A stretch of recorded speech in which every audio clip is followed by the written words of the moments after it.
Okay, Assalamualaikum warahmatullahi wabarakatuh. So we are from group 3, and today we are going to present our discussion about modality auxiliary verbs. And the topic is about obligation, advice, and prohibition. What is modal auxiliary verbs? Basically, modal auxiliary verbs, also known as modal verbs, are a subtype of auxiliary verbs used to express modality in a sentence. So, modal auxiliary verbs there are four functions of modality auxiliary verbs. The first one is epistemic. The second one is deontic. The third one is dynamic, and the last one is alectic. So, in this presentation, we will discuss the deontic function of modality. Nah, next is about what is deontic modality. So basically, deontic modality is a kind of modality which has to do with what is necessary or possible according to various rules, such as the norms of morality, the principle of practical rationality, or the laws of some country. Deontic modality can be contrasted with alectic modality and epistemic modality. Words commonly taught to express deontic modalities include the auxiliary verbs like must, have to, may, can, should, and ought to. The next one is about the first one is about obligation. So the obligation is modal verbs to indicate obligation. This type of verb accompanies the base of forms, the main verb, or the bare infinitive forms. There are two main types of modality verbs of obligation. The first one is modal verbs that show a firm obligation, like must to and have to. The second one is modal verbs that show recommendation or moral obligation, like should or ought to. Firstly, we talk about must, that is indicate modal verbs that show a firm obligation. So when we use must, when discussing obligation, it is typically used by a person of strong obligation. The correct form is subject plus must plus main verb, or we can use the correct form is subject plus must not plus main verb for the negative form. For must has no question form or past tense forms. And then here are some sentence examples like you must go to the office early tomorrow. And then must can also indicate warm invitation. Like you can also express this model of obligation in its present perfect form using must have or must not have. For example, like you must have brought your assignment if you wanted to pass the subject. Must have done is a rare modal verb of deduction or speculation. It is not a modal verb of obligation in the past.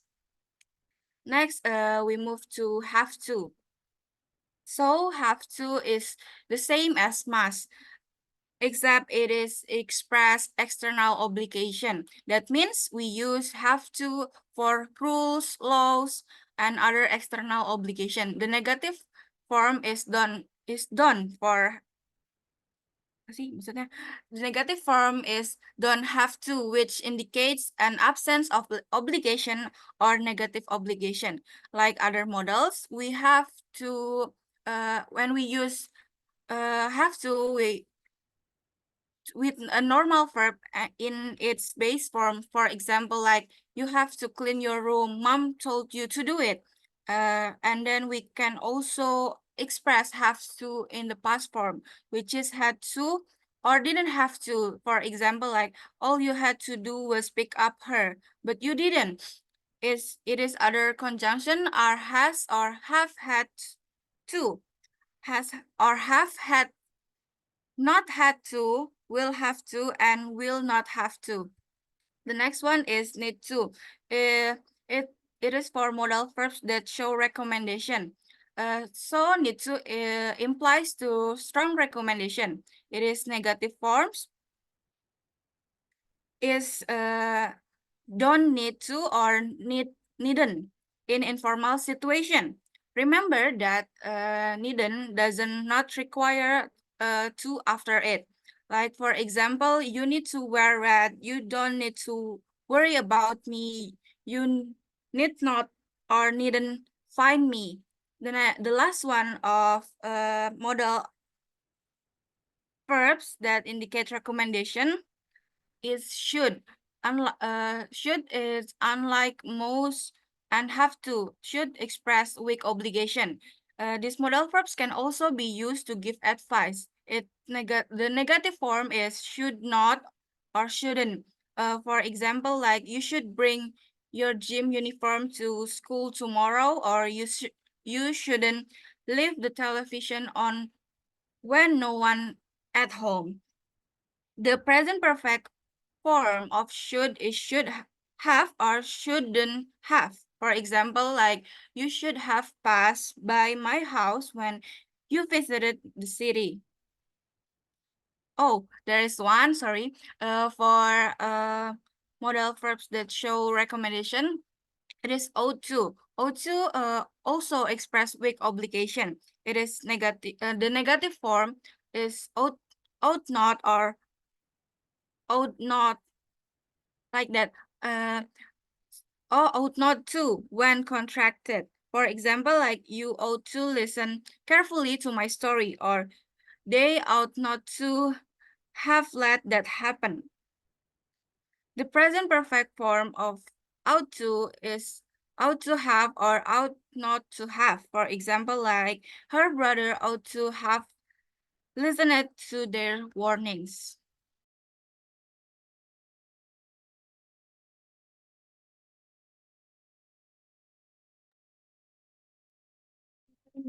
Is advice.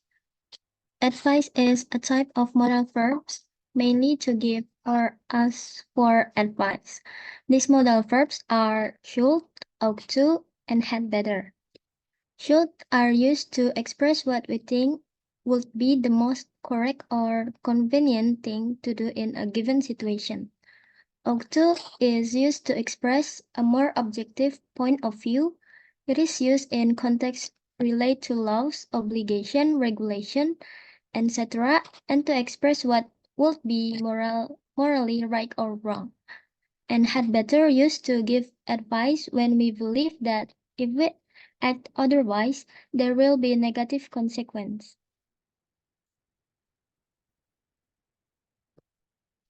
Okay, the first one is should. Should is the most commonly used modal verb for giving advice or making recommendation. We use it to tell someone what is the right or best thing to do in a certain situation. So here are three examples of this should. For the example, if you think you work too hard and don't get paid enough, maybe you should think of getting a new job. We shouldn't be alone. I could wait here all night long. Should I buy this shirt? Next, next is ought to. Ought to is a semi-modal verb. It's similar to should. We use it to talk about the things that are right or ideal, more formal than should, and we rarely use it in a negative context. For example, you ought to have apologized if you want them to invite you again. The next restaurant has the best food in town. You ought to try it. You ought to have been more careful. And the last one is had better. We use had better to give advice and make recommendation. The short form is the better, and it is more commonly used than the long form. For example, you better buy the ticket now. We had better not spend all of your money on one expensive thing. And you'd better hurry up or you will be late.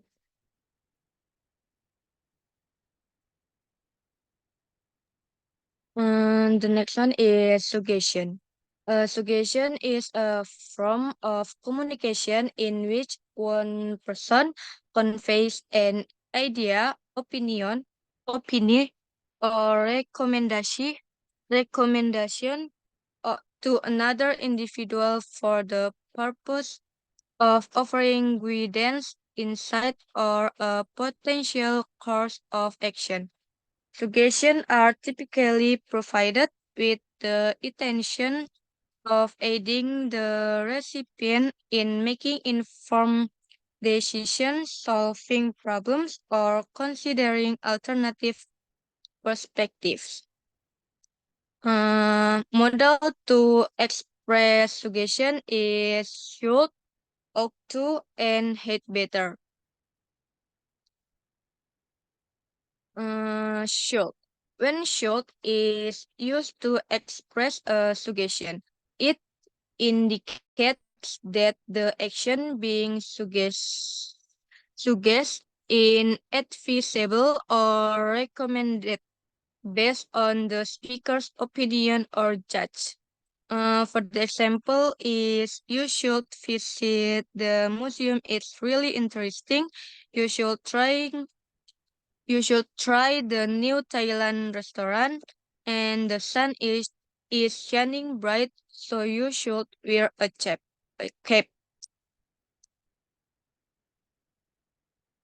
Next, selanjutnya ada ought to.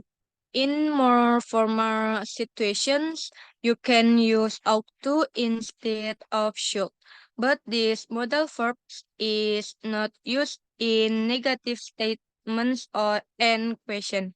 For the example is you ought to wear a scarf. It's very cold outside. They ought to hurry. Their train is leaving. And Julia ought to visit that castle. It's great. Not both should and ought to are used to express advice, obligation, or duty. But we use should when we want to express our subjective opinion. In other words, what I think is best for you to do. The last is had better. If you want to give an important piece of advice, warning, or recommendation that can have a negative consequence if not followed, you had better. For the example is you had better leave for work. It's 8 o'clock already. We'd better go that way. We'll save about 10 minutes. He'd better park his car correctly or he will get fined. Had better is a strong expression. We use it if we think there will be negative result or if someone does not do what is this right or suggested.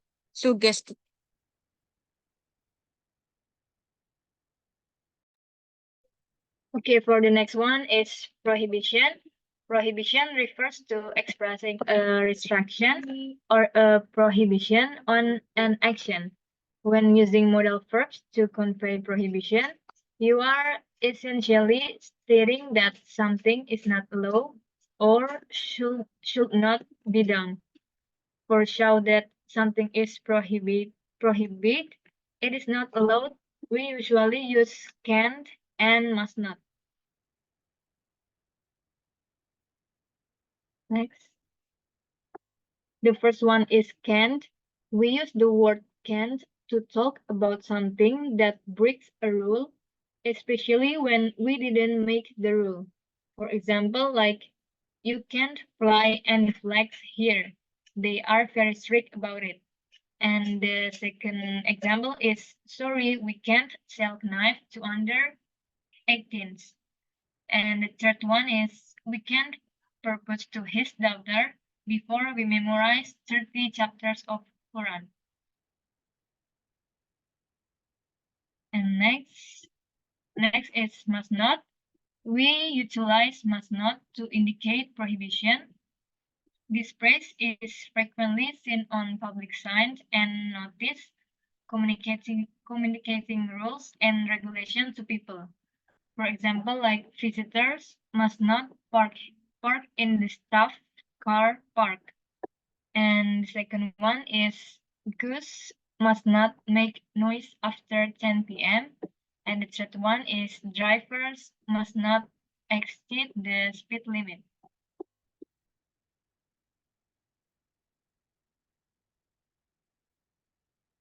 I think that's all from our presentation. Is there any question, guys? So I have a question for group 3. My question is, can we use should in an objective manner? Because you said that we mainly use should for subjective opinion. If you can use it in an objective manner, can you give me an example? Thank you. Let me answer the question. I think should is often to use the expressive subjective opinions or recommendation. For the example, like in order to pass the exam, students should study the material thoroughly.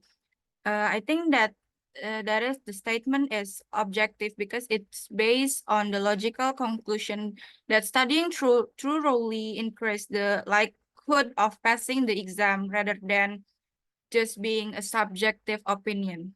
Yeah, I think is my answer make you satisfied? Yes, thank you.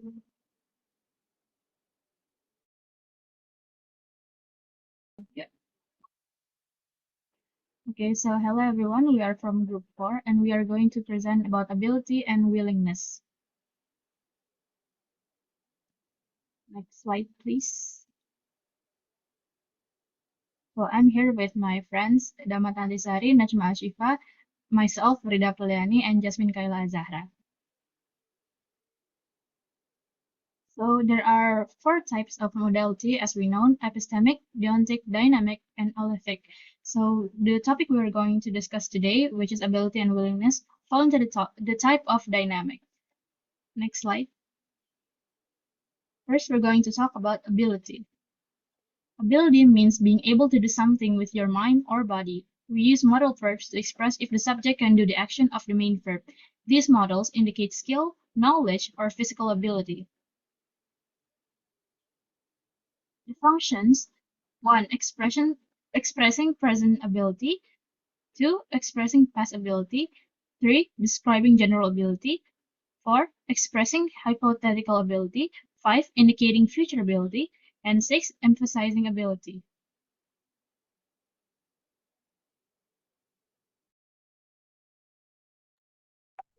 We are going to talk about the models of ability. So there are 3 models of ability. The first one is can, which is this is the most common verb ability. So it expresses present ability. And then the next one is could. While could is primarily the past tense of can, it's also used to express possibility or a polite request in a more polite way. And then the last one is be able to. So this phrase is often used when the situation requires a different tense, such as present, continuous, or future, or when a formal tone is needed, or it can be describing or emphasizing a specific ability. Okay, next. Okay, so here are the examples of models of ability.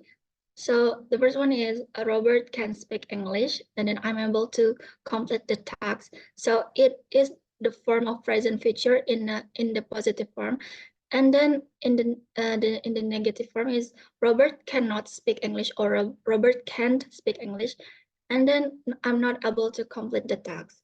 And here are the past form. So we can use could. For example, like I could finish my work last night, or he was able to speak Chinese when he was young. And then in the negative form, we can add the not.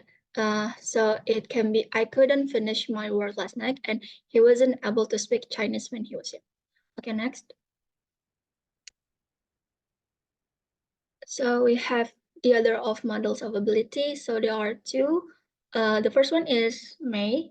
That it actually expresses permission and possibility, but it can also expresses ability in more formal context. For example, Robert may speak English fluently. And then the second one is might. So might is similar to may, but usually suggests a lower degree of certainty. For example, like I might be good at math by taking courses. Okay, next. Okay, so there are something that you have to take notes. So the verbs after can, could, or be able to are always in the simple form. So we have to use the simple form. For example, like Robert can speak English. So the form is subject plus auxiliary verb and the simple verb. So that you have to take notes that you can't use the continuous form or something else, like Robert can speaking English or Robert can spoke English and something else. And you cannot change the modal auxiliary or the main verb for he, she, it subjects. In addition, don't add ing or ed. Okay, next. Okay, so this is how do we make questions about ability? So there are two forms. The first one is modal auxiliary first plus subject and then main verb. For example, can you fix the computer and could he play basketball when he was young? And then the second form is be, to be plus subject plus able to plus main verb. For example, are you able to fix the computer? And was he able to play basketball when he was young? Next, we move to the second topic, which is willingness. Next, please. So, willingness expresses a person's readiness or eagerness to do something, and these models indicate one's willingness or preparedness. So here we have the functions of willingness. The first one is to talk about what people want to do or are willing to do. Next, to talk about typical behavior, things that we often do because we are willing to do them. And then to predict the future, to express plans and decisions, to ask somebody to do something, to invite somebody to do something, to make offers or suggestions, to order somebody to do something, and to promise to do something in the future. So we have some models of willingness here, which is will, would, and can. The first one is will. Will is used to express a voluntary action. And then would is the past tense of wills and is commonly used to express willingness in conditional or polite statements. And then can is used to seek permission or expressing willingness. And then we have the examples here in the present and future form and the past form. In the positive present future form, we have I can drive you home or Mizuki will accompany Anna to the art gallery. And in the negative form of present, there is I cannot drive you home and Mizuki will not accompany Anna to the art gallery. In the past form, we have Shiho would play the bass guitar and she would take extra lessons when she was a student. For the negative form, we have Shiho wouldn't play the bass guitar and she would not take extra lessons when she was a student.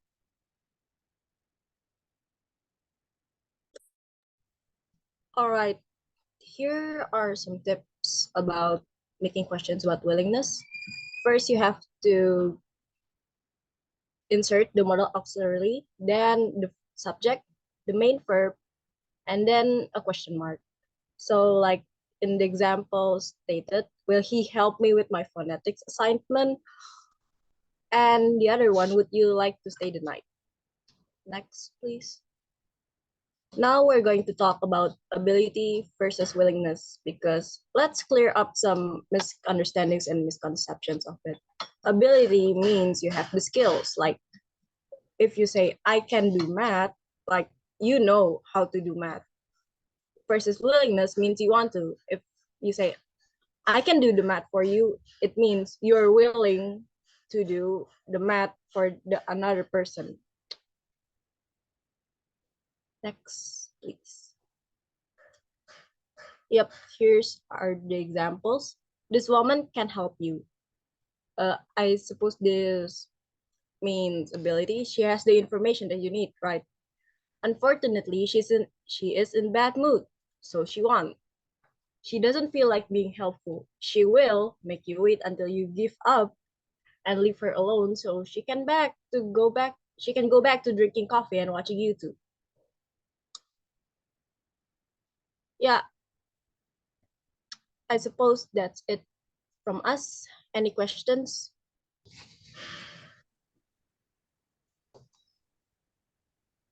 I have question for you all. Are there other ways to express ability or willingness that might be more precise or effective? That's my question. Thank you.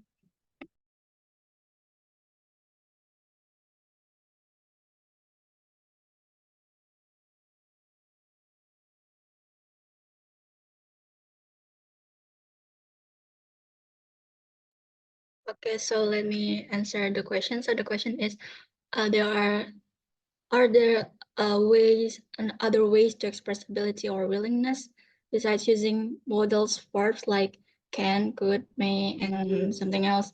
So yeah, there are some ways to express ability. The first one, maybe you can using action verbs. For example, like I can swim, but you can like remove the can and you add the adverb like I swim well. So it shows you that they have ability to swim.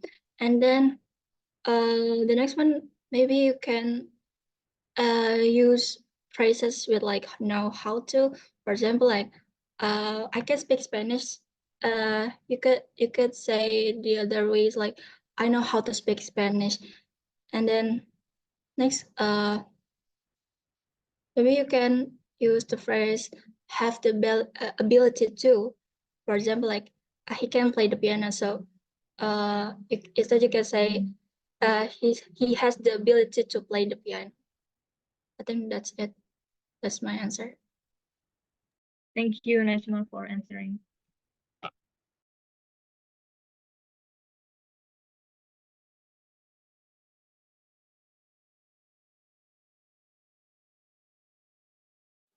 So I think that's all from our group. Thank you for listening. Wassalamualaikum warahmatullahi wabarakatuh.